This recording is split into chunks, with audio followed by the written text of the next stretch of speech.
Hello and welcome to Charch Chat. I'm Paul Charchian from LeagueSafe.com.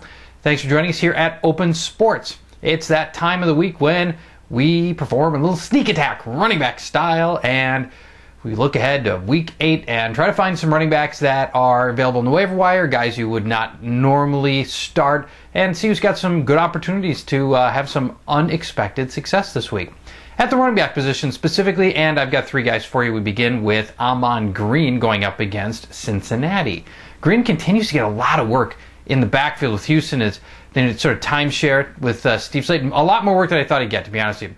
12, 8, and 14 carries over the last 3 weeks. He scored last week as well. So he's getting a lot of work, and Slayton's a pretty small kid, and at some point as this team's confidence grows with Ahman Green, it could be a real situation where he gets all of the goal line work. And I've chiseled away a little bit of my expectations on Steve Slayton here as Green continues to get this much work. And this week's matchup against Cincinnati, very strong. Cincinnati giving up 152 rushing yards per game. They've given up 10 touchdowns so far this year. Those are all numbers that suggest that Ahman Green can have a fair amount of success here. Now, you're not going to get 100 yards, but the chances of a touchdown are pretty good, and chances of him getting 50-ish yards are pretty good. He's averaging 4.6 yards per carry. That helps as well. And in the last 2 games, Cincinnati's given up 3 touchdowns of Weldy Moore and 3 touchdowns of Thomas Jones. So they're certainly yielding touchdowns. Ahman Green, a nice sneaky start. Then let's go to Cedric Benson.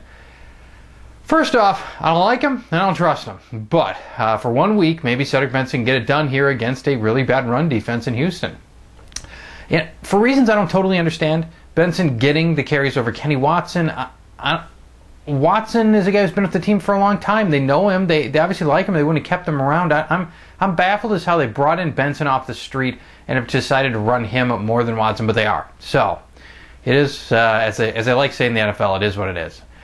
Texans allowing an average of 122 rushing yards per game. They've given up 12 rushing touchdowns already. So a really good opportunity for Cedric Benson this week. This might be his best, your best chance to start him all year. And lastly, Pierre Thomas going up against San Diego in London. Reggie Bush is out for this game in probably a month, maybe even more than a month.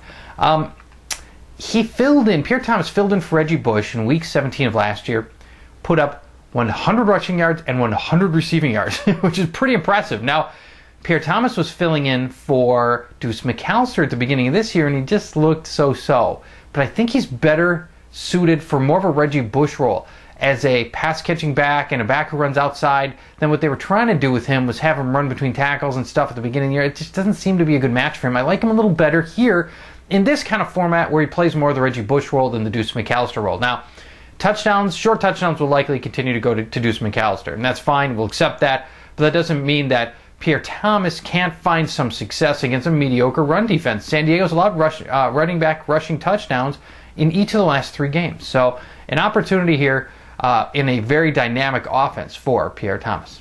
There you go. Thanks for watching Charch Chat. We do a sneak attack running back style. Tune in tomorrow as we talk about sneak attacks from the passing games around the NFL. Good luck in week 8. So you think you can tackle a pro? There's only one way to find out. Click on fantasy at opensports.com.